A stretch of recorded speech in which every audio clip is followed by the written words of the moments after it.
Hello YouTube, Mentors Mindset here to solve everyday problems with practical solutions. Now today's video is about perseverance and what we must do to build our grit. So every story is riddled with trials, triumph, and tragedy. The ability to overcome these barriers is what makes them so appealing. From the small startup disrupting the industry giants to a small platoon battling a massive army. In these moments, it's when we build our resolve. When it looks like there's nowhere to go, is when the fiercest battles take place in our mind, body, and spirit. The ones who triumph are forever remembered in history, and the ones who fail are forgotten. So what's the difference between these titans and the average person? Well, it's not social standing, it's not size, it's not even their smarts. What separates them is determination. This quality is what keeps people moving forward when all hope is lost. When facing adversity, they batten down the hatches and they weather the storm. It's sticking to the plan when most have already walked away. Working alone, without pay, without recognition. Forever pushing their limits and blazing new frontiers. Either placed in these situations by choice or by circumstance, this is when these figures shine the brightest. It's this sense of accountability to know that nothing worth having comes easy, always putting themselves at risk while showing up every day without any loss of enthusiasm. So let me tell you a tale of the crew of the Essex. The Essex was a whaling ship from Nantucket, the inspiration behind the novel Moby Dick.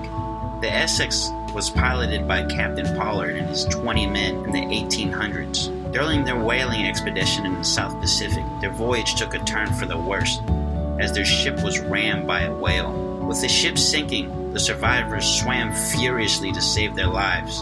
The remaining crew managed to climb aboard 3 small ships as they floated and confused at what just happened. When they oriented themselves, they devised a plan to reach South America, which was 3,000 miles away.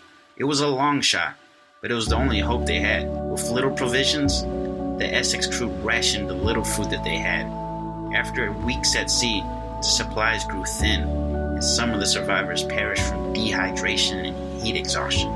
But Captain Pollard and the remaining crew kept their resolve and were determined to someday make it back home. With all the food all but gone, the crew had to resort to cannibalism, eating the bodies of their dead shipmates. One by one, the remaining crew passed away, either from the lack of food, the lack of water, or the lack of hope.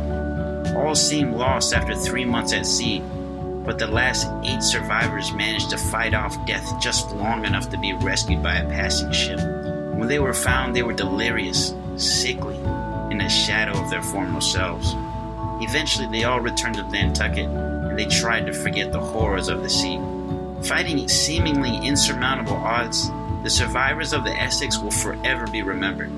Their courage and their ability to endure such dire circumstances should give us hope, knowing that we too have the ability to persevere. Luckily, right now we are not in life-death circumstances, but many times we too are easily discouraged at the first sign of trouble. So let's stand up and do what is necessary in the face of adversity. Let's leave no stone unturned, forever pushing past our comfort zone. Let's learn to survive the crashing waves of life and not panic at the first sight of water. We must realize that life is a bold adventure and we must endure to overcome. Doing anything else would be selling ourselves short. So let's make the commitment to strengthen our resolve, because if we never quit, there's no way we can fail. Now if you gain value from this, hit the like and subscribe button below. And as always, friends, remember to seize the moment and create your own reality.